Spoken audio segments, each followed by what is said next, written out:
ouvrir la Bible dans l'Évangile de Jean. Évangile de Jean au chapitre 13, à partir du verset 1er. Avant la fête de Pâques, Jésus, sachant que son heure était venue de passer de ce monde au Père, et ayant aimé les siens qui étaient dans le monde, mit le comble à son amour pour eux. Pendant le souper, lorsque le diable avait déjà inspiré au cœur de Judas Iscariote, fils de Simon, le dessein de le livrer, Jésus, qui savait que le Père avait remis toutes choses entre ses mains, qu'il était venu de Dieu et qu'il s'en allait à Dieu, se leva de table, ôta ses vêtements et prit un linge dont il se ceignit.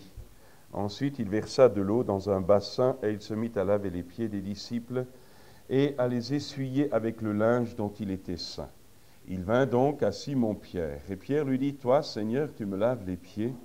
Jésus lui répondit, « Ce que je fais, tu ne le comprends pas maintenant, mais tu le comprendras bientôt. » Pierre lui dit, « Non, jamais tu ne me laveras les pieds. » Jésus lui répondit, « Si je ne te lave, tu n'auras point de part avec moi. » Simon-Pierre lui dit, « Seigneur, non seulement les pieds, mais encore les mains et la tête. » Mais Jésus lui dit, « Celui qui est lavé, et c'est là le verset, Jésus lui dit, « Celui qui est lavé n'a besoin que de laver ses pieds pour être entièrement pur, et vous êtes purs. Mais non pas tous, car il connaissait celui qui le livrait. C'est pourquoi il dit, vous n'êtes pas tous purs. » Et toujours dans l'évangile de Jean, au chapitre 15, verset 1er, « Je suis le vrai cep, et mon Père est le vigneron. Tout sarment qui est en moi et qui ne porte pas de fruit, il le retranche. Et tout sarment qui porte du fruit, il l'émonde afin qu'il porte encore plus de fruits. Déjà, vous êtes purs à cause de la parole que je vous ai annoncée. Demeurez en moi et je demeurerai en vous. » Et puis encore, acte 1, acte 1er, verset 3, acte 1, verset 3, après qu'il eut souffert, après que Jésus eut souffert, il leur apparut vivant et leur en donna plusieurs preuves, se montrant à eux pendant 40 jours et parlant des choses qui concernent le royaume de Dieu. Comme il se trouvait avec eux, il leur recommanda de ne pas s'éloigner de Jérusalem, mais d'attendre ce que le Père avait promis, ce que je vous ai annoncé, leur dit-il, car Jean a baptisé d'eau, mais vous, dans peu de jours, vous serez baptisés du Saint-Esprit. Alors les apôtres réunis lui demandèrent, « Seigneur, est-ce en ce temps-là que tu rétabliras le royaume d'Israël ?» Il leur répondit, « Ce n'est pas à vous de connaître les temps et les moments que le Père a fixés de sa propre autorité, mais vous recevrez une puissance, le Saint-Esprit survenant sur vous, et vous serez mes témoins à Jérusalem, dans toute la Judée, dans la Samarie et jusqu'aux extrémités de la terre. » Et encore, dans acte 11,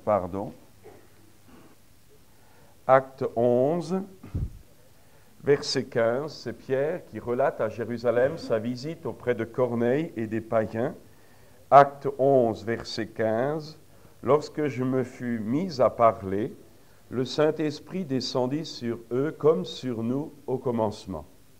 Et je me souvins de cette parole du Seigneur, Jean a baptisé d'eau, mais vous, vous serez baptisés du Saint-Esprit. Or, puisque Dieu leur a accordé le même don qu'à nous qui avons cru au Seigneur Jésus, pouvais-je, moi, m'opposer à Dieu? » Voilà.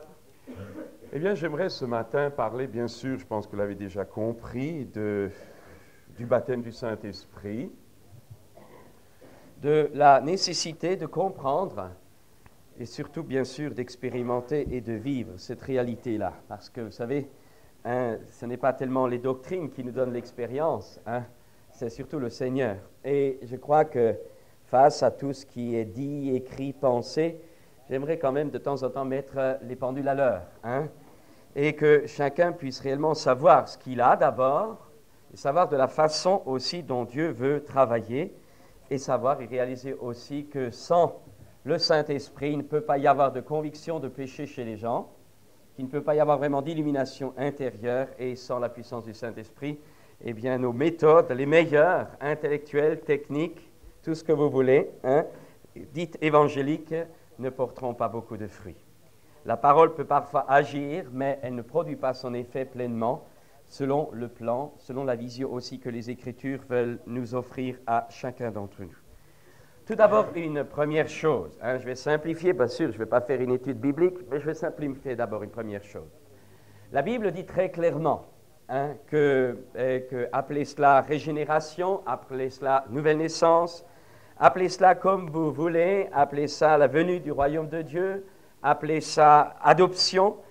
Il y a une chose qui est certaine, c'est, ou appelez ça recevoir le Saint-Esprit, si vous voulez recevoir, donc être né de nouveau, donc appelez ça comme vous voulez, il y a une première chose que la Bible montre, une première action que Dieu montre. Déjà dans l'Ancien Testament, lorsque le Seigneur changeait le cœur, par exemple, de Saül, qui eut un cœur changé, hein, lorsque vous prenez Jean-Baptiste, déjà rempli, lui, du Saint-Esprit dès le sein de sa mère, prenez différents hommes de Dieu qui, touchés par la grâce de Dieu de l'Ancienne Alliance, ont eu le cœur changé, mais voyez aussi la différence avec des prophètes, avec des rois, avec des sacrificateurs qui ont non seulement eu l'huile d'onction symboliquement par l'huile naturelle, mais qui ont été également oints de Saint-Esprit et de force pour accomplir telle ou telle mission, apporter telle ou telle prophétie ou manifester la gloire de Dieu au travers de tel ou tel règne. Hein.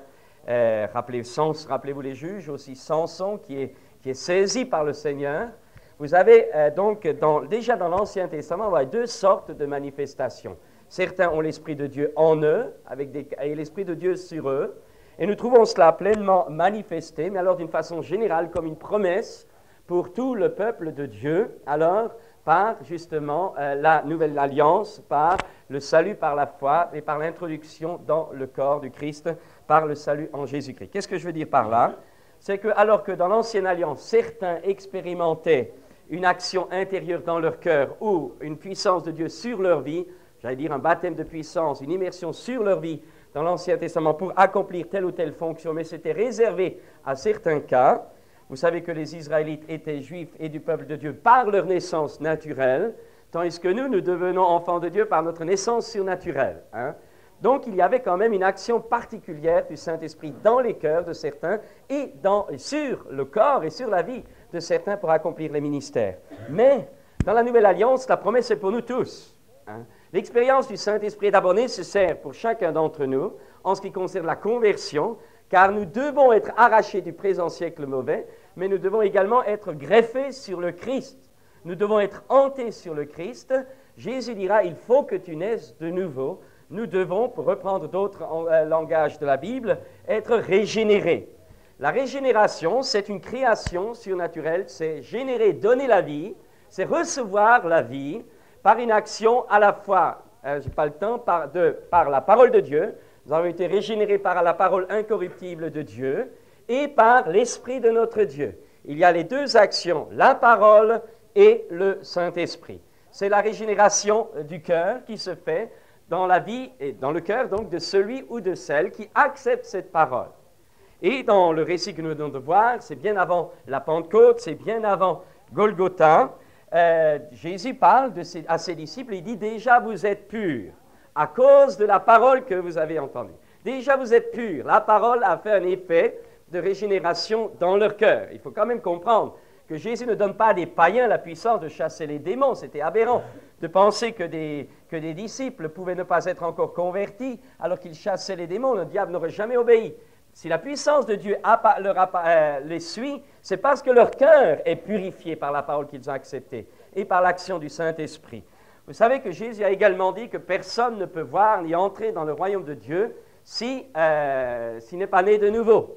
Alors, quand Jésus dit à ses disciples qui reviennent, après avoir dit « Seigneur, les démons même nous sont soumis en ton nom », Jésus leur dira « Ne vous réjouissez pas de ce que les démons vous sont soumis, mais réjouissez-vous de ce que vos noms sont écrits dans le livre des cieux. » Ça, il dit à des gens en face, qu'il a en face de lui, qui sont avec lui. Donc, il faut enlever peut-être nos raisonnements. Donc, les disciples, à ce moment-là, avaient leur nom écrit dans le livre des cieux. Ils étaient sauvés. Je crois que, Alors, le problème de Pierre qui devait se repentir, eh bien, c'est Pierre devait revenir. Il devait revenir parce que Pierre avait suivi Jésus, mais à un moment donné, il l'a renié. Jésus dira, lorsque tu seras repenti, lorsque tu seras revenu. Donc, il y a un retour, il y a la prière de Jésus qui a prévalu auprès de Dieu pour que Pierre soit ramené, j'allais dire, dans des bonnes normes, dans la foi. Et Pierre va revenir. Ce n'est pas une nouvelle naissance, vraiment, c'est une repentance, un retour vers sa fidélité première. Mais ce que je veux dire par là, c'est que Jésus donc nous dit déjà, vous dit à ses disciples, vous êtes purs. Nous sommes purifiés par le sang précieux de Christ et par la parole de Dieu. Ce que je veux dire ce matin, ce que je veux dire, c'est que la grâce de Dieu est pour chacun d'entre nous un fait accompli si Christ est venu dans notre cœur. Ce matin, nous sommes sanctifiés, nous sommes mis à part, nous sommes en Christ, nous sommes une nature nouvelle, nous sommes une création nouvelle. Toutes choses sont faites nouvelles. Ça, en Christ, dans le Christ Jésus, tout a été accompli. Dieu nous voit juste au travers du sang de Jésus.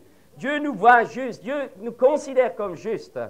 Mais c'est à nous ensuite, et c'est le deuxième volet, c'est à nous ensuite de faire nôtre ces choses dans la vie pratique, de nous les approprier dans la vie pratique, c'est de marcher, de laisser cette nouvelle nature que nous avons reçue s'épanouir en nous débarrassant de la vieille nature et par la foi qui sait prendre, nous revêtir de Jésus-Christ en faisant confiance et en nous attendant à l'action du Saint-Esprit qui nous fera grandir jour après jour.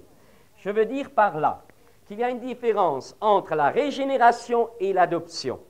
La régénération, c'est recevoir une nouvelle nature par l'Esprit de Dieu et par la parole.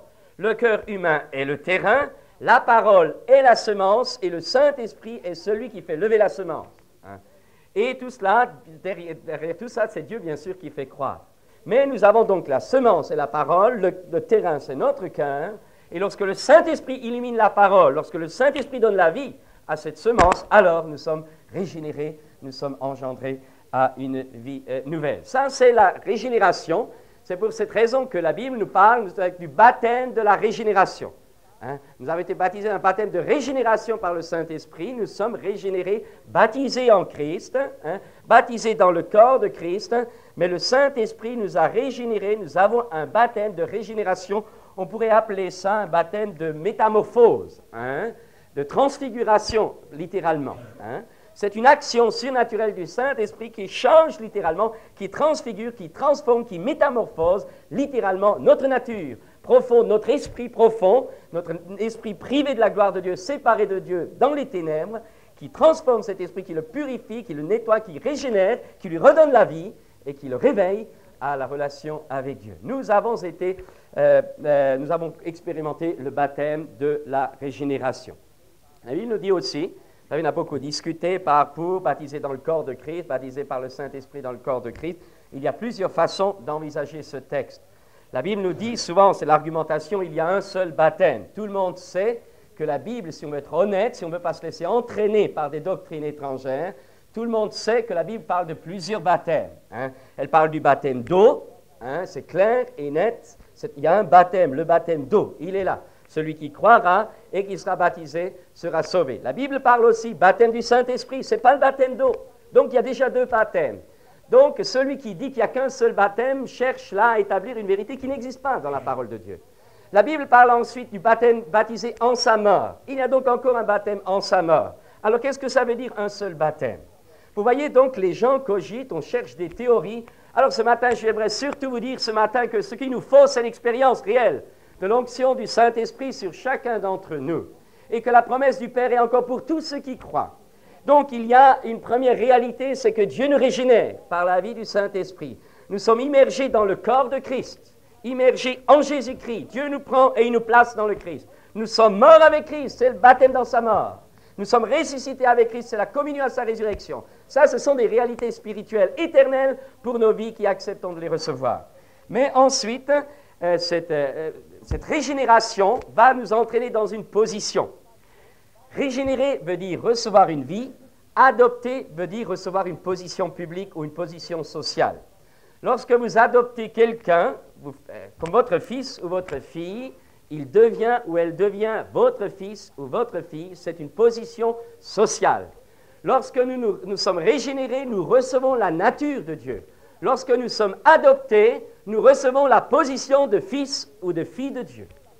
Donc, le fils ou la fille de Dieu est quelqu'un qui a la nature de Dieu. Mais quelqu'un qui a la nature de Dieu devient automatiquement un fils ou une fille de Dieu. Dieu nous a rendus participants de la nature divine de Dieu. Cela est important. Je voudrais encore dire que lorsque Jésus ressuscita d'entre les morts et lorsqu'il souffla sur les disciples en leur disant, il souffla sur eux et recevait le Saint-Esprit, il y a plusieurs, là encore, vous savez, il y a plusieurs explications, les uns prennent le grec, l'hébreu, tout ce que vous voulez. Hein.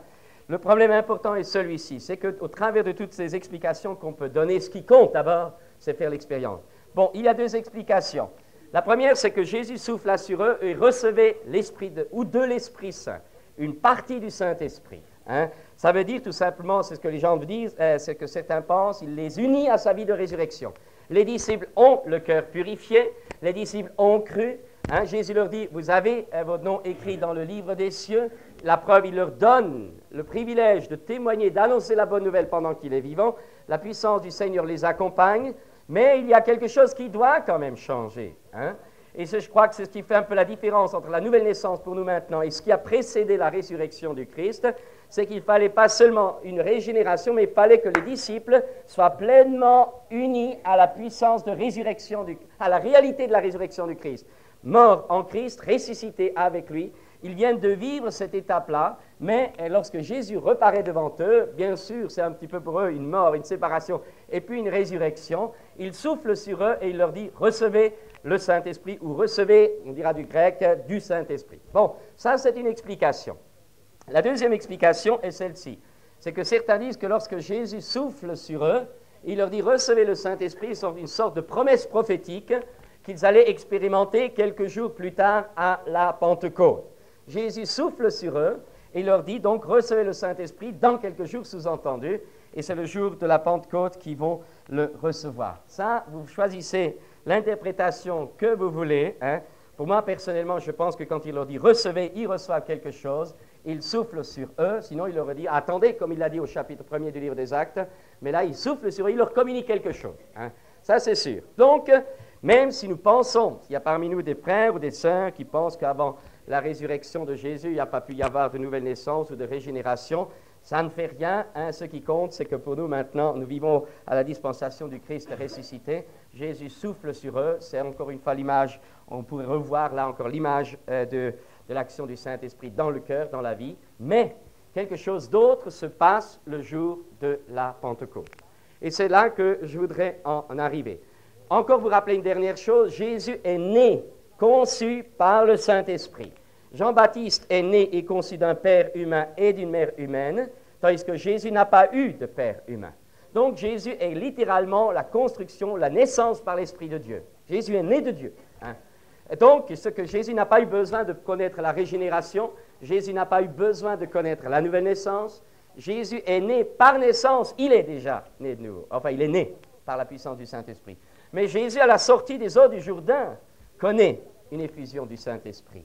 Donc, vous voyez que Jésus a vécu à sa naissance, nous le vivons à la nouvelle naissance, et ce que Jésus a vécu en sortie du Jourdain, nous pouvons le vivre et nous sommes invités à le vivre, soit au même moment que notre conversion, parce qu'il y en a qui sont nés de nouveau et qui sont en même temps baptisés du Saint-Esprit. C'est un problème de foi. Souvent, nous sommes, dans ces derniers temps, tellement enseignés et tellement tordus dans l'enseignement que nous avons reçu à droite et à gauche, les uns sont pour, les autres sont contre, les autres ont peur que c'est le diable, hein, qu'il n'y a pas moyen d'être libre. Mais le point important est celui-ci, c'est que lorsque vraiment la personne sait les promesses qui sont pour lui, qu'il n'y a aucun blocage intellectuel ni spirituel, hein, et j'ose le dire, je crois qu'on va un peu nettoyer la bibliothèque de livres qui sont parfois contre certaines choses, sans glorification. Ne lisez pas n'importe quoi, parce que ces choses peuvent vous faire peur, plus tard vous bloquer, et alors vous vous demandez pourquoi vous n'expérimentez pas l'effusion du Saint-Esprit.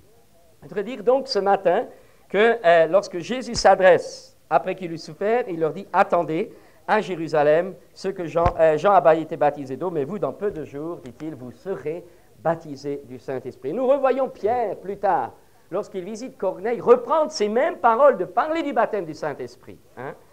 Comme nous, au premier jour, ce n'était pas les premiers jours où ils étaient avec Jésus, c'était le jour de la Pentecôte. Recevoir le don du Saint-Esprit comme nous, de l'amour reçu au commencement. Et comment le comme nous s'est réalisé pour Corneille? Par parler en langue, louange, adoration, prophétie, etc. Donc, ce que je veux dire par là, c'est que notre vie chrétienne, et nous sommes sauvés lorsque nous croyons en Jésus-Christ.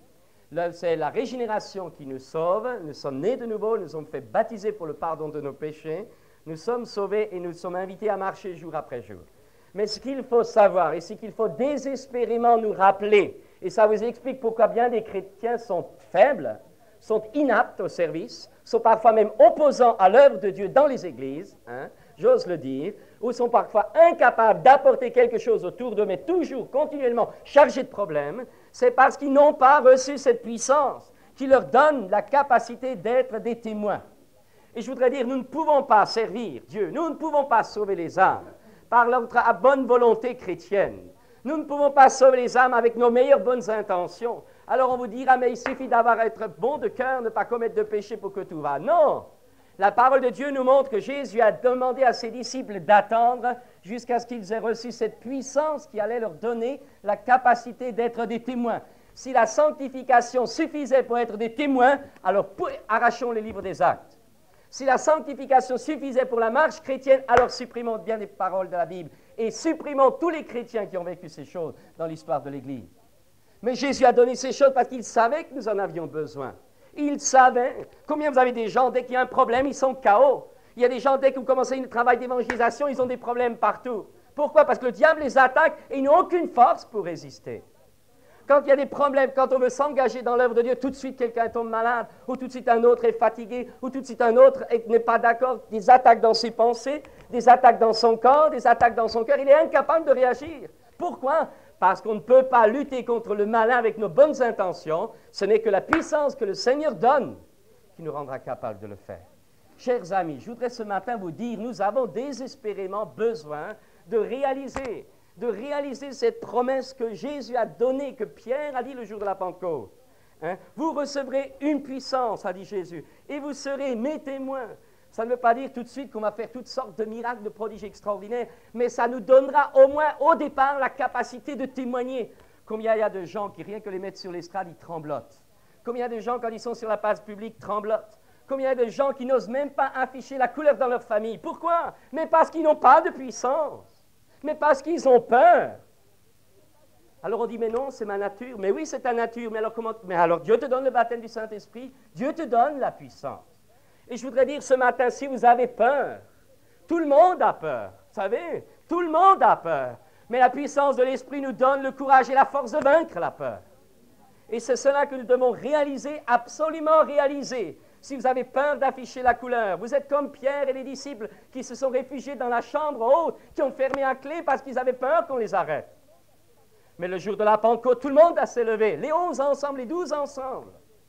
Sachez, et Pierre va le dire courageusement, vous avez crucifié le Christ. Nous en sommes témoins. C'était la mort pour lui. Eh bien, non, la puissance de Dieu l'a libéré.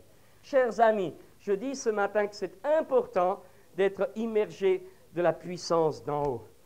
La régénération, c'est l'action du Saint-Esprit en nous, déjà pour la nouvelle naissance, et ensuite le renouvellement dans l'esprit. Il y a différents langages qu'il faut comprendre. D'abord la régénération, qui est l'action du départ, par l'esprit et par la parole. Ensuite, c'est le renouvellement, renouvelé constamment dans la plénitude du Saint-Esprit de gloire en gloire. C'est toujours le travail intérieur du Saint-Esprit en nous. Mais il y a encore la deuxième action, c'est l'Esprit de Dieu, non plus en nous, agissant en nous, mais c'est l'Esprit de Dieu sur nous. Chers amis, est-ce que vous avez l'Esprit de Dieu sur vous? Mais je voudrais vous le demander parce que c'est important. Le Seigneur ne nous a pas laissé simplement avec de bon cœur, avec le cœur rempli, le corps même rempli du Saint-Esprit. Il nous oint de Saint-Esprit de force.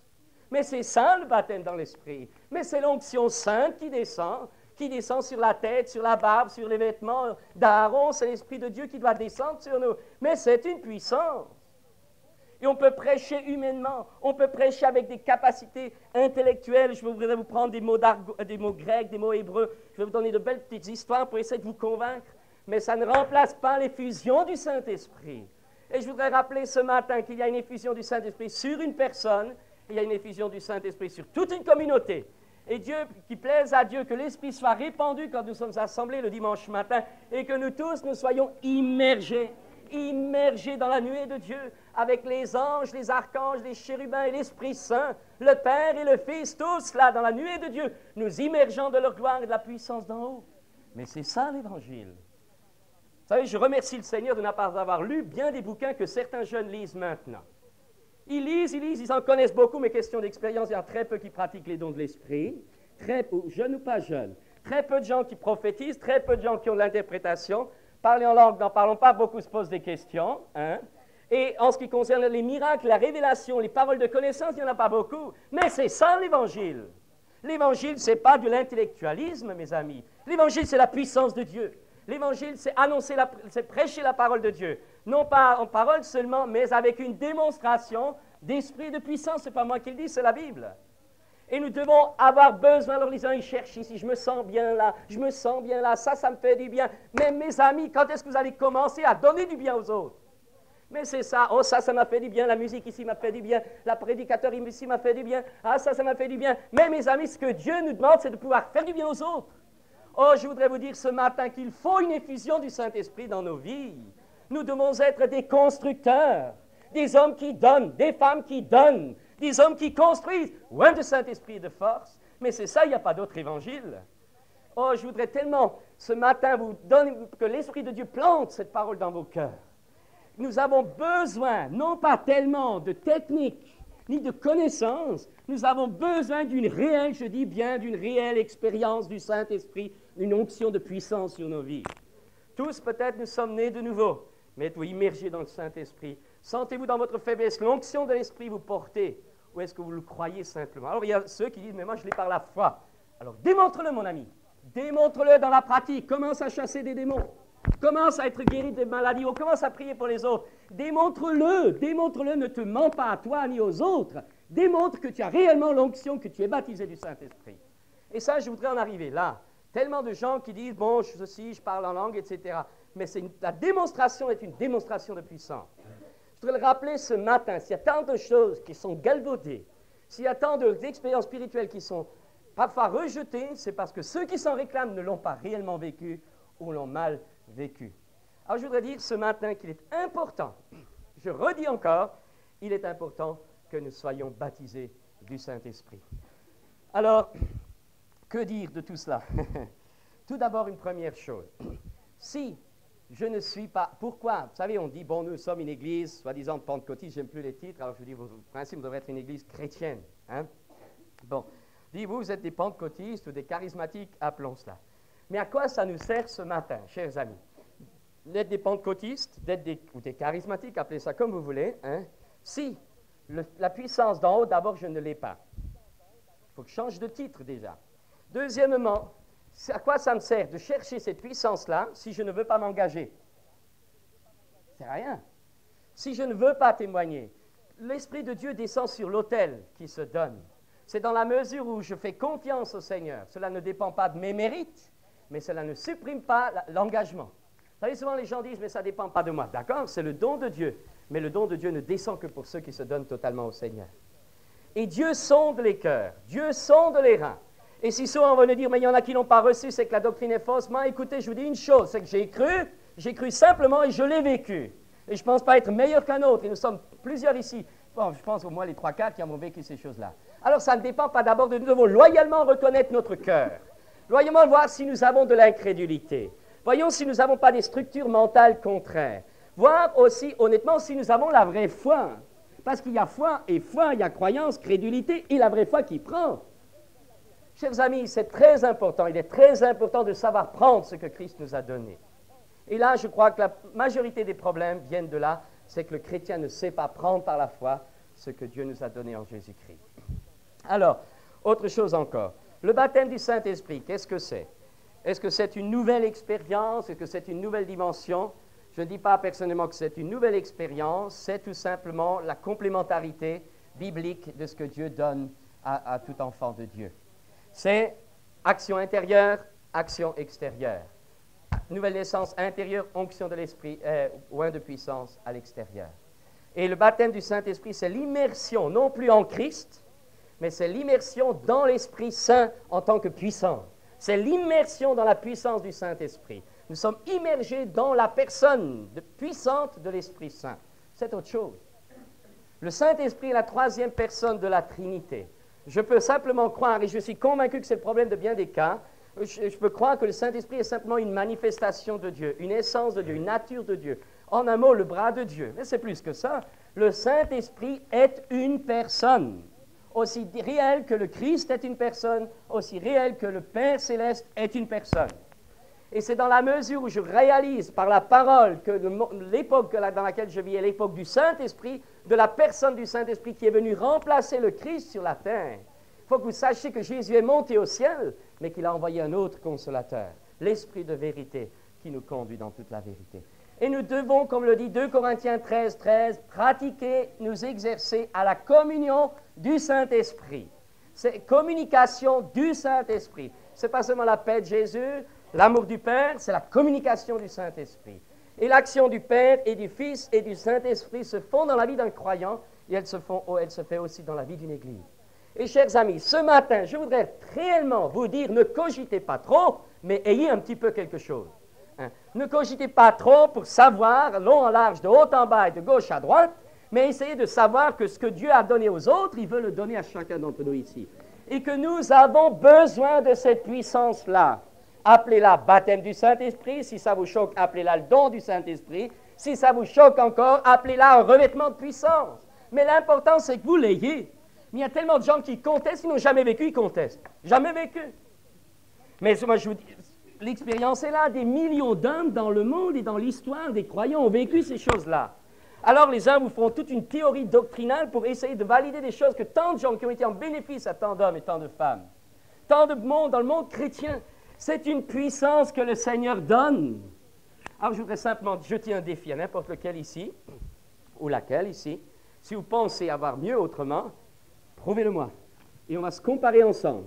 Dans les fruits que vous portez, dans la vie que vous avez, dans les résultats que vous avez, on va se comparer ensemble. Pas les résultats apparents, mais ceux qui durent, qui sont là, évidents, palpables.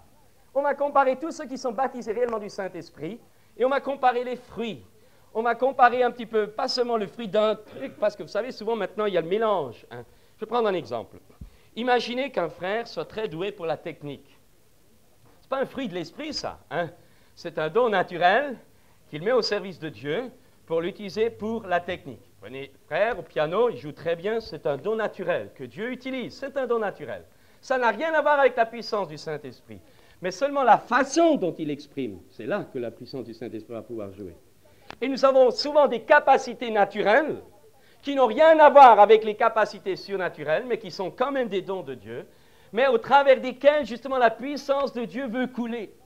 Et je veux dire qu'être baptisé, immergé dans la puissance du Saint-Esprit ne veut pas dire faire fi des dons naturels que nous avons reçus, mais c'est au contraire recevoir en Christ la puissance pour que ces dons naturels aient un développement, une envergure qui nous dépasse largement et qui dépasse largement le potentiel humain. Et c'est ça la raison d'être. Vous recevrez une puissance.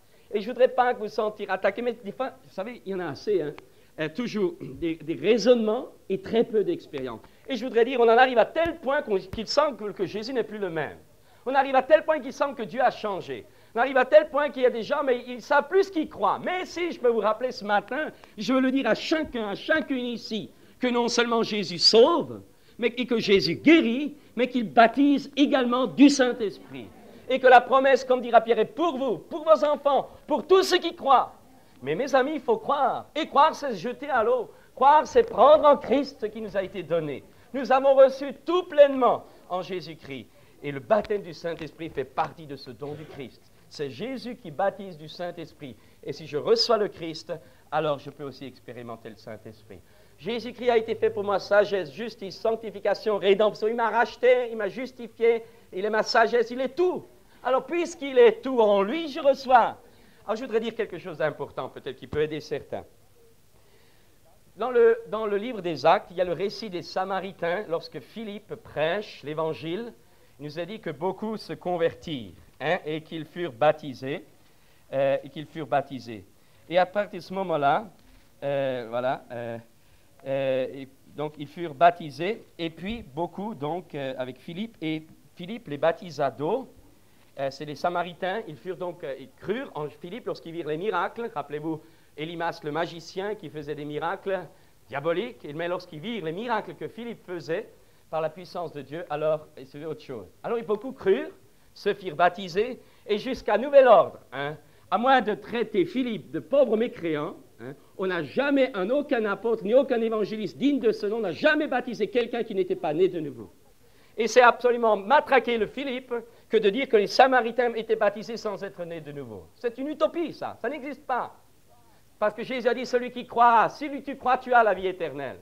Et alors le baptême, tu te fais baptiser. Le baptême n'est pas le moyen de salut, le baptême est la conséquence du salut. Et Philippe prêche, les gens croient, et il y a des miracles, il y a des prodiges, il y a des guérisons. Et puis alors ils croient, ils se donnent, et puis Philippe les baptise. Ces gens-là sont sauvés. Sont sauvés. Et tout le reste, tout ce qu'on y a ajouté comme interprétation ne tient pas, n'est pas biblique. Ce n'est pas écrit comme ça. On tend pour valider telle ou telle interprétation. Mais ces gens sont sauvés. Sinon, il faut refuser tout. N'oubliez pas que Philippe a grandi parmi les apôtres. Philippe est parti de Jérusalem. Vous pensez qu'il baptiserait quelqu'un qui n'était pas né de nouveau? Il peut se produire des personnes qui passent au travers. Mais tous, il nous a dit que tous. Non, ces gens-là étaient nés de nouveau, ces gens-là étaient sauvés. Mais, bien sûr, il leur manquait quelque chose. Lorsqu'à Jérusalem, on a appris que la parole de Dieu était arrivée jusqu'à là-bas, ils envoyèrent Pierre et Jean, qui, lorsqu'ils arrivèrent, leur demandèrent, est-ce que virent, alors, attendez, je vais le trouver, les apôtres qui étaient à Jérusalem, ayant appris que la Samarie avait reçu la parole de Dieu, y envoyèrent Pierre et Jean. Ceux-ci, arrivés chez les Samaritains, prièrent pour eux, afin qu'ils reçussent le Saint-Esprit. Vous voyez que le mot « reçussent » là a une importance. Parce que souvent, on a dit, tant que les gens ne sont pas baptisés du Saint-Esprit, ils n'ont pas le Saint-Esprit. Ça, c'est un petit peu une doctrine. Car il n'était encore descendu sur aucun d'eux, descendu sur eux. Mais ils avaient seulement été baptisés au nom de Jésus, du Seigneur Jésus. Alors Pierre et Jean leur imposèrent les mains et ils reçurent le Saint-Esprit. Et ça se vit, parce que lorsque Simon vit que le Saint-Esprit est donné par l'imposition des mains, donc ils ont eu une manifestation visible. Quand au moment on a prié pour eux. Ce n'est pas seulement recevoir par la foi, il y a une réalité. Alors qu'est-ce que je veux dire par là? Les Samaritains étaient sauvés, les Samaritains avaient cru, les Samaritains avaient obéi à l'Évangile, celui qui croira et qui sera baptisé sera sauvé. Les Samaritains étaient dans la même condition que l'eunuque éthiopien qui, lorsque Philippe lui prêchait la bonne nouvelle de Jésus, fit arrêter le char, descendit dans l'eau, fut immergé et s'en alla plein de joie. Les Samaritains étaient dans le même cas, mais il y avait quelque chose qui leur manquait. C'est tout. On ne va pas se battre là-dessus, ça manque ou ça y est. Et les apôtres prièrent pour eux parce qu'ils ont vu, et j'aimerais vous dire ce matin, ça se voit, ça sent quand quelqu'un n'est pas immergé dans le Saint-Esprit.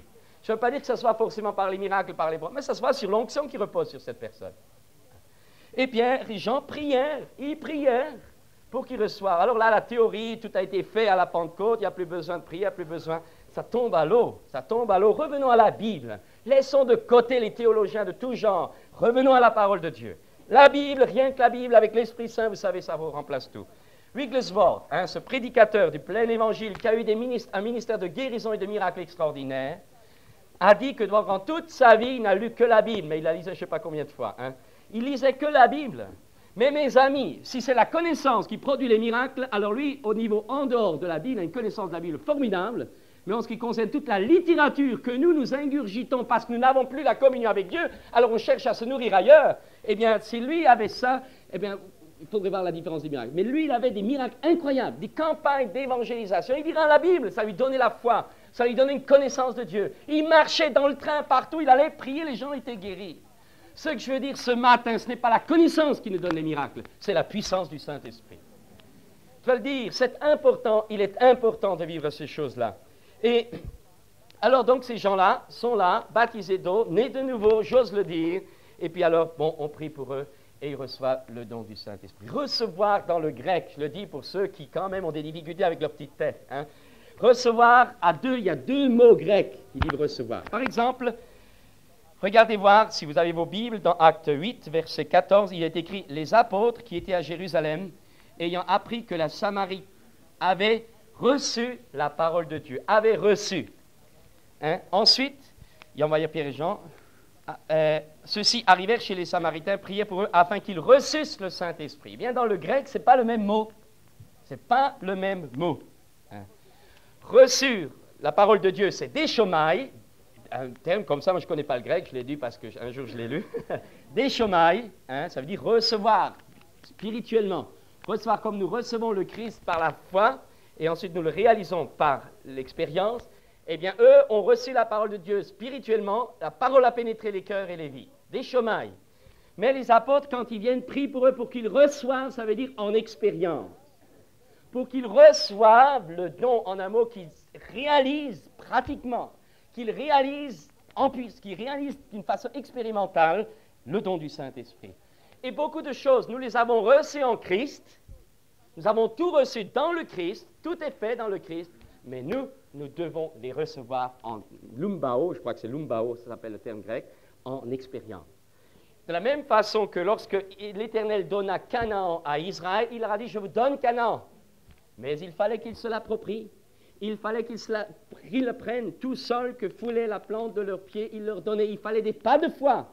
Et j'aimerais dire, le grand problème dans notre société de consommation et d'assistance, c'est que les gens n'osent plus faire confiance à Dieu et faire des pas de foi.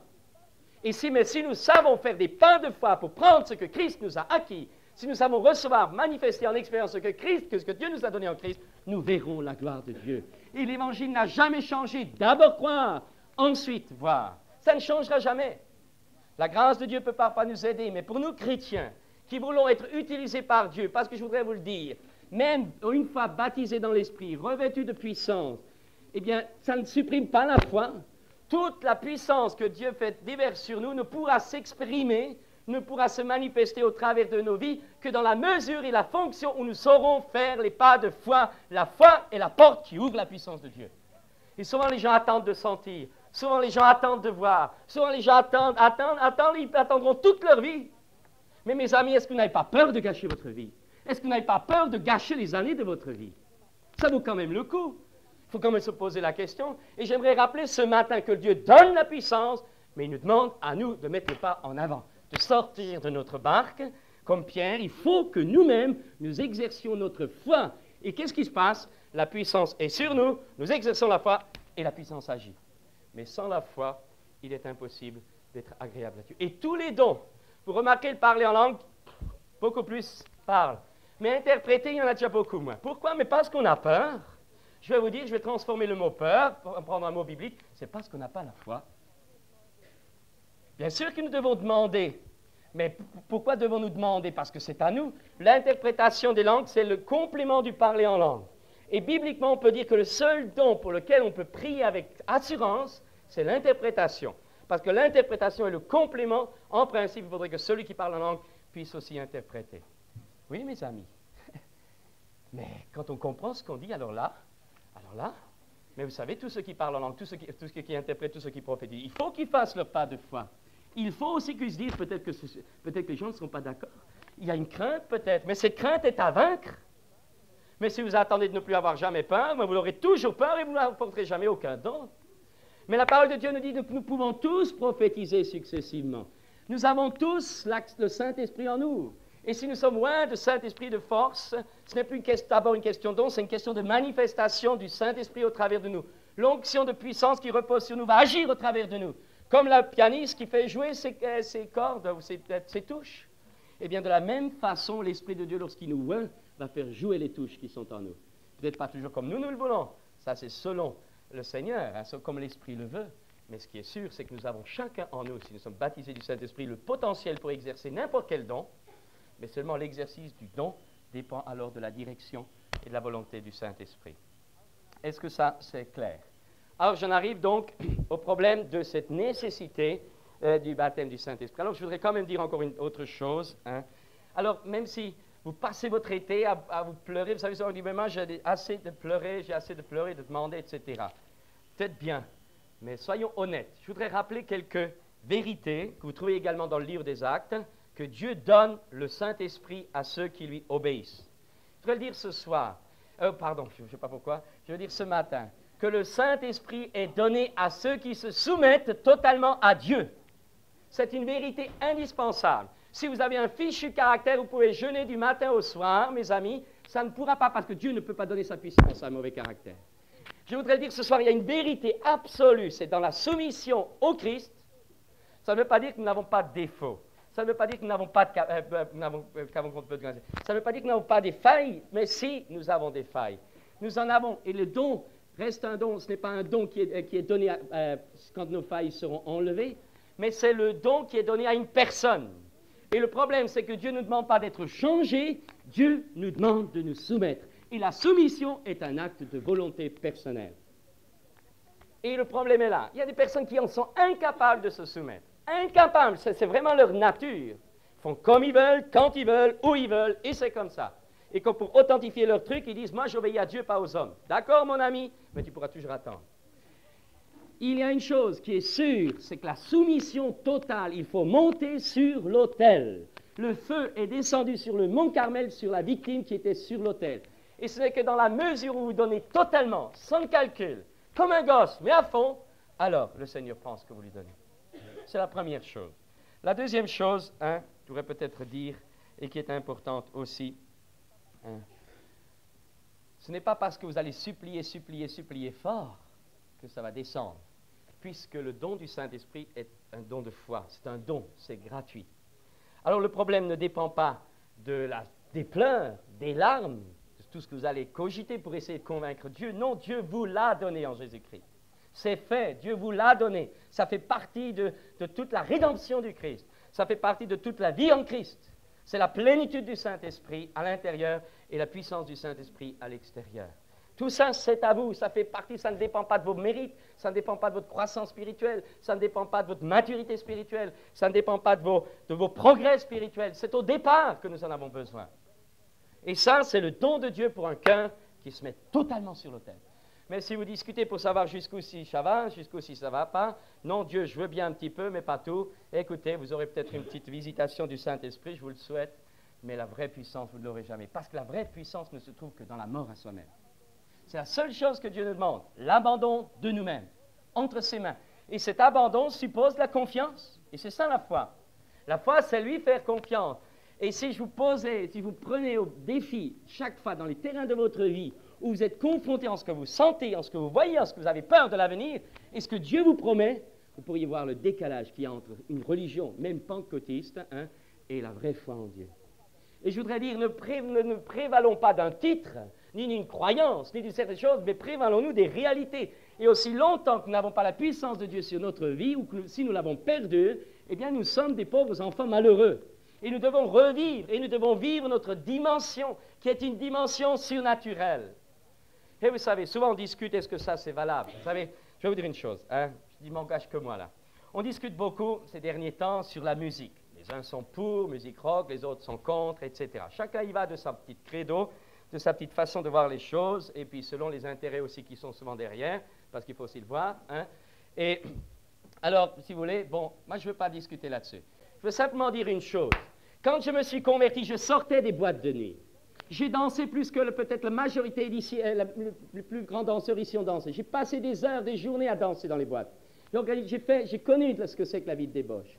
J'ai dansé sur des chants, sur des cantiques. Je ne savais pas que c'était en américain. J'ai eu une vie de débauche. Je peux vous dire une chose, quand je me suis converti, on n'a pas eu besoin de me faire des séminaires et des cours pour comprendre que telle ou telle chose était mauvaise. Une fois que j'avais été visité par le Saint-Esprit, je fermais le poste. Je sentais qu'il n'y avait plus compatibilité. Vous n'avez pas besoin de le savoir, ça sent. Et à mes yeux, quelqu'un qui ne le sent pas a besoin d'une réelle effusion du Saint-Esprit. Et nous avons la démangeaison d'apprendre, alors que nous devrions avoir la démangeaison d'être remplis du Saint-Esprit. C'est beaucoup moins difficile et c'est plus immédiat. Et je voudrais dire ça ce matin. Il y a des choses qu'on ne fait plus quand on est en relation avec Dieu. On n'a pas besoin de ces... On ne les comprend pas toujours, mais on se met de côté. Pourquoi? Parce qu'on sent qu'entre ça et Dieu, c'est un autre monde. Et on se rend compte que l'amour du monde est inimitié contre Dieu. Ah non, ici on va vous faire des raisonnements, il faut ceci, il faut cela, et patati patata. Mais non, si vous avez l'Esprit de Dieu qui vous dirige, il y a des choses que automatiquement vous ne ferez plus. Et si vous les faites au départ, progressivement vous ne les ferez plus. Le grand drame.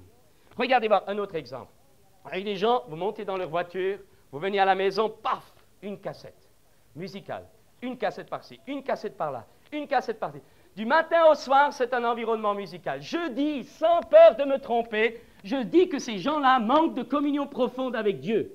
Je n'ai pas besoin d'une cassette musicale chrétienne pour remplir le vide qui est en moi, puisque le vide est rempli de Dieu. Et je voudrais dire ce matin qu'il est indispensable que nous retrouvions la communion avec Dieu. De temps en temps, je peux mettre une cassette, mais la cassette ne sera jamais pour remplir le vide, pour faire un fond sonore. Ça n'existe pas. Mon fond sonore à moi, c'est ma relation avec Dieu. Mes amis, nous devons redresser les choses. Nous devons revoir les choses. Nous devons être honnêtes. Je le dis surtout, nous devons être honnêtes avec nous-mêmes. Parce que le grand problème est un problème d'honnêteté, de loyauté envers nous-mêmes, envers les autres et envers Dieu, et une droiture de cœur envers Dieu. Et il est indispensable, si nous voulons finir sur la puissante onction du Saint-Esprit, que nous séparions la paille avec le froment. Ce n'est pas possible. Et je voudrais dire, je ne voudrais pas prêcher un évangile au rabais, une effusion du Saint-Esprit au rabais, mais si vous êtes réellement saisi par Dieu, si réellement vous êtes saisi par la puissance de Dieu, vous n'avez plus qu'une chose, c'est envie de prier. Mais mes amis, quelle est la marque du Saint-Esprit, d'une effusion du Saint-Esprit dans un cœur? Eh bien, c'est envie de prier, envie d'intercéder. C'est un esprit de prière qui se lève dans celui qui est baptisé du Saint-Esprit. C'est un esprit de flamme, d'ardeur, d'intercession. Mais il vit son rôle de sacrificateur. Combien vous avez de chrétiens qui ne savent même pas prier en public? Et je ne dis pas ça pour juger, mais si je dois faire mal, au moins que ce soit pour votre salut. Combien de gens qui n'osent même pas prier en public, alors que la Bible nous demande de prier les uns pour les autres. Prier ensemble, deux valent mieux qu'un. Et on a peur. Alors je veux dire, si vous avez peur, ce matin, vous avez besoin, je le dis, vous avez besoin d'une visitation de puissance du Saint-Esprit qui vous libère de votre timidité, qui vous libère de vos blocages, qui vous libère aussi du qu'en dira-t-on. C'est vrai, c'est vrai. Mes amis, est-ce que l'Évangile a changé? Est-ce que nous allons nous contenter d'un Évangile au rabais? Ou est-ce qu'au contraire, et ce n'est pas dans un but de supériorité, mais personnellement, Christ m'a acquis tout sur la croix. Il m'a tout donné. Alors est-ce qu'on va se priver de certaines richesses? Vous connaissez ce récit de cet homme qui a pris le paquebot pour faire la traversée. C'était un immigrant. Il n'avait plus que de l'argent pour payer son billet. Il a voulu économiser les derniers sous pour arriver aux États-Unis, pour s'installer. Alors il ne dépensait rien. Et sur le bateau, eh bien, il avait acheté un petit casse-croûte, des trucs pour la traversée, mais au bout de quelques jours, le casse-croûte, il avait fini. Et cet homme n'osait pas les manger au restaurant parce que bon, il n'avait pas l'argent. Et voilà qu'au bout d'une dizaine de jours, il tombe évanoui sur le pont. On le ramasse, le médecin le reçoit à l'infirmerie, et très vite, le médecin constate que cet homme est privé de nourriture. Et il dit, mais qu'est-ce qui se passe? Comment ça se fait que vous ne mangez pas? Pourquoi vous ne mangez pas? Etc. Et alors cet homme, tout confus, dit, ben voilà, j'avais juste le prix du billet, et j'avais pas assez d'argent pour payer le repas, alors j'ai sauté les repas. Alors le médecin qui lui dit, mais mon ami, le repas était compris dans le prix du voyage. Combien de chrétiens comme ça? Mais c'est compris, tout est compris en Christ. Nous avons tout reçu. Et qu'est-ce que c'est alors la foi? Je vais m'arrêter là. La foi qui prend. Alors bon, je dis, ne suppliez pas, inspirez, voilà. Inspirez, ayez le désir, ayez faim, ayez soif, cherchez la communion avec Dieu, et alors vous recevez. Hein. Aspirez profondément. Hein. Aspirer veut dire aussi inspirer. Vous avez certains, et je vous conseille des fois, quand par moment de l'action, quand dans un moment par exemple de louange communautaire, ou même chez vous quand vous priez, si à un moment donné, vous savez, vous réalisez que l'Esprit de Dieu est là, eh bien, aspirez un bon coup. C'est vrai, ça peut aider. Parce que l'Esprit Saint est un souffle, je voudrais vous le dire ce matin. De même que les démons sont des souffles qu'on peut chasser, de la même façon, l'Esprit Saint est un souffle. Et alors, quand je réalise qu'il y a un temps de visitation de Dieu, alors, je me gonfle les poumons. Et ça m'aide dans la foi. Je prends. Vous comprenez, c'est ça, boire. Qu'est-ce que vous faites quand vous... Jésus dit que celui qui a soif vienne et boive. Mais qu'est-ce que c'est que boire? Vous ouvrez le robinet, ou alors vous prenez... Hein? Et vous buvez. Qu'est-ce que vous faites? Vous ouvrez la bouche. Alors, mes amis, quand vous voyez que vous êtes en communion avec Dieu, alors ouvrez la bouche. Aspirez le Saint-Esprit. Aspirez la puissance par la foi. Quelque chose va se passer. Si ça se passe de suite, ça se passe les quelques heures après. C'est réel, mes amis. Nous devons prendre. Et alors, bien sûr, en attendant, j'ai pris par la foi, mais je suis toujours, j'aspire, je reste dans ma communion avec Dieu, je reste dans ma faim, jusqu'à ce que la chose se réalise. Alors, un point important aussi, ne pas avoir peur des démons. Lequel d'entre vous, si son enfant lui demande du pain, lui donne un scorpion? Levez-vous, qu'on vienne vous admirer là. Personne. Alors, j'estime que c'est un sacrilège. C'est une honte pour un enfant de Dieu de supposer que parce qu'il parle à Dieu, Dieu lui envoie un démon. C'est une honte, c'est un blasphème. Mais, on écrit. Mais le problème des démons ne vient pas de là. Un démon ne vient pas parce que vous parlez à Dieu, sinon on est fichu, mes amis. Le démon vient souvent parce que nos vies ne sont pas en ordre. Ou parce que souvent, nos vies, autrefois, ont ouvert la porte à un démon, et lorsque nous tournons vers Dieu, il y a peut-être des choses qui réagissent au-dedans de nous, qui ont besoin de partir. Mais Dieu ne donnera jamais, d'autant plus que Jésus l'a dit. Alors, si on croit ces choses, on fait Christ menteur, on blasphème contre Dieu, et à ce moment-là, vous savez, il n'y a aucune sécurité. Mais Dieu donne le Saint-Esprit à ceux qui le lui demandent. C'est écrit, ces choses-là. Et tant que nous avons des problèmes là-dedans, de peur, nous n'avons pas la foi. La peur supprime la vraie foi. Vous avez la croyance, oui Seigneur, j'espère. Mais au fond de vous, vous avez la petite panique. Et cette petite panique est un blocage à votre vraie foi. Parce que la foi qu'il reçoit, c'est la foi qui se donne totalement. La foi du cœur sans a priori. Alors, prenez la Bible. Hein, n'ayez pas peur, c'est le don de Dieu. C'est le don gratuit de Dieu. Alors, je pourrais vous dire aussi, encore que, bien sûr, une fois que vous avez aspiré, vous êtes dans un moment, exercez, mettez votre pas en avant, ouvrez votre bouche, Seigneur, je te loue. Et puis alors, si vous sentez que quelque chose a pénétré, que l'Esprit de Dieu a pénétré en vous, si vous sentez que vous êtes plein, alors exercez-vous à louer le Seigneur. Ne restez pas la bouche fermée. Il y en a qui sont frigés sur leurs sentiments, sur ce qu'ils sentent, alors de regarder le Seigneur. Alors plus vous avez envie de louer, plus vous le louez. Mais n'essayez pas de comprendre toujours ce que vous voulez. Laissez parler votre cœur. Et alors, des fleuves d'eau vive jailliront de votre sein. Je ne dis pas qu'il faut, vous savez, il y a plusieurs enseignements aussi. On dit, alors bon, maintenant que tu es rempli, alors mets-toi à parler. C'est vrai que parfois ça peut aider, je le reconnais. Parfois on peut dire, allez, quelqu'un parle, hein, parce qu'on sent que c'est là, il a seulement besoin de se débloquer, de faire ce pas de foi en parlant. Mais parfois, parfois c'est pas là. Alors la personne va parler. Non, d'abord être rempli du Saint-Esprit. Ils furent remplis du Saint-Esprit et ils se mirent à s'exprimer. Mais il n'y a pas de règles. C'est là que je voudrais dire. Nous construisons des règles et si ça ne tombe pas dans nos normes, si ça ne tombe pas comme nous le pensons, comme nous le voulons, eh non, Dieu est au-dessus de tout ça. Alors il faut devenir malléable. Et cette malléabilité ne peut exister que dans la foi en Dieu. Être disponible entre les mains de Dieu. Et la promesse est pour vous, vous savez. Je veux le dire, je voudrais vraiment insister, quitte à être lourd, il nous faut que tous soient baptisés du Saint-Esprit. Alors bien sûr, si vous savez que Dieu vous a montré quelque chose et que vous n'obéissez pas, ne priez pas pour recevoir le baptême du Saint-Esprit, commencez à obéir. C'est évident. Si Dieu vous montre quelque chose, faites-le. Pourquoi vouloir discuter avec Dieu? Parce que vous perdez non seulement ici, mais vous perdrez votre éternité. Vous perdrez bien des choses dans l'éternité. Pourquoi discuter avec Dieu? Vous ne pouvez jamais le vaincre. Ne pensez pas, souvent, vous savez, il y en a qui font les enfants gâtés, ou le fils unique. Je connais un frère, c'est le fils unique. Moi je vais comme ça. Hein? Vous pouvez y aller, vous pouvez tambouriner. La Bible nous dit que Dieu est assis sur son trône et il rit. Vous ne pourrez jamais bouger Dieu de son fauteuil, excusez-moi. Parce que Dieu sait ce qu'il fait, et Dieu ne va pas changer les normes qui sont établies pour votre bien à vous et pour le mien, pour vous donner des normes qui vous conviennent et qui vous détruisent. Et Dieu ne bougera pas. C'est à nous de devenir malléables. C'est à nous de nous remettre en cause, honnêtement, sincèrement, profondément. Et je ne crois pas, hein, sincèrement, franchement. Je ne dis pas qu'une fois qu'on est baptisé du Saint-Esprit, on n'a pas de lutte, on n'a pas de problème, on a comme tout le monde. Hein, mais on a quand même une puissance qui est là, qui rayonne. Hein. On n'est pas toujours en train de poser des problèmes aux autres, mais on en pose au diable et à ses démons. Ça, c'est déjà pas mal. Ça. Et il y a trop de gens dans les églises, parce qu'ils ont eu des vies difficiles autrefois, parce qu'ils ont eu des luttes, parce qu'ils ont eu des combats. Maintenant, ils viennent dans l'église, ils sont sauvés, c'est vrai. Mais alors, du problème par-ci, des problèmes par-là. On passe ce matin et ce soirée à s'occuper de cure d'âme de gens qui, parce que si seulement ils acceptaient de chercher le Seigneur, de lui demander qu'il les baptise du Saint-Esprit, ils seraient aussi purifiés par un baptême de feu. Parce que Jésus a dit baptême de Saint-Esprit et de feu. Vous ne pouvez pas séparer. Les uns disent baptême de feu, c'est un baptême de jugement. Non, c'est baptême de Saint-Esprit et de feu. C'est le même baptême d'esprit et de feu. Qu'est-ce que ça veut dire? Purification, nettoyage. Et il y a des choses que vous ne pouvez être délivrés que par la puissance de l'Esprit Saint, qui purifie, qui nettoie. C'est une expérience que j'ai vécue quelques mois après ma conversion. Dans une soirée de jeûne, j'ai été visité par le Saint-Esprit. Toutes mes luttes intérieures, tous ces problèmes que j'avais envie de repartir dans le monde, tout ça a été brûlé là, en amont. Je sais que ça existe, le baptême du Saint-Esprit. Vous pouvez me démontrer par le grec et l'hébreu que c'est une mauvaise doctrine, je l'ai vécu. Je suis comme l'aveugle qui a dit, mais je ne sais pas si c'est un prophète, je sais une chose.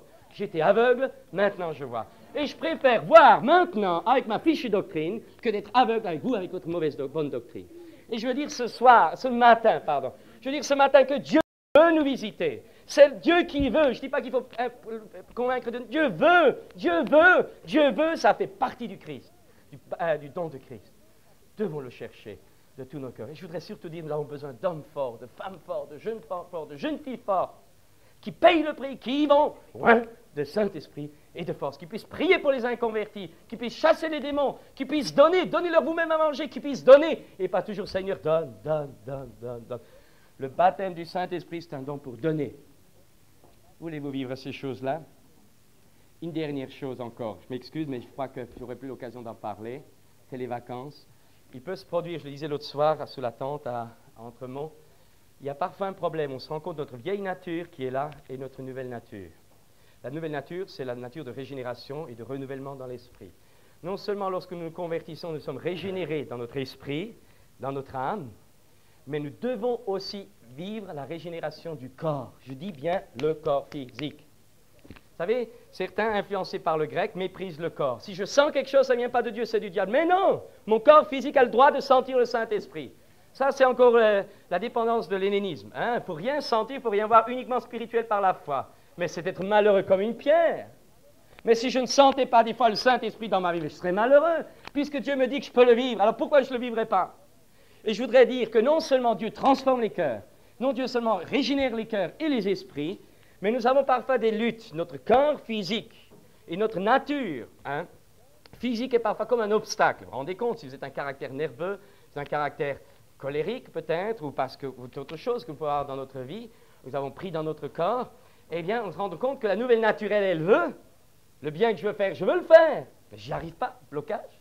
Et le mal que je ne veux pas faire, je le fais quand même. Alors, qu'est-ce qu'il faut faire? Chasser le démon? Pas toujours un démon, non. C'est tout simplement notre vieille nature qui est contraire, charnelle, et le corps physique parfois qui est contraire à Dieu. Et là, nous n'avons pas besoin de chasser des démons et faire de l'exorcisme du matin au soir avec toujours et inéluctablement les mêmes problèmes, mais nous avons à croire et à savoir qu'il existe la régénération du corps et le renouvellement du corps. Un exemple biblique, Jésus transfiguré sur la montagne. Son corps est transformé. Il y a une transfiguration, une métamorphose. Et il y a des blocages qui sont dus à notre nature physique, notre problème, qui ne peuvent être guéris ou réglés que par une métamorphose, un miracle de régénération.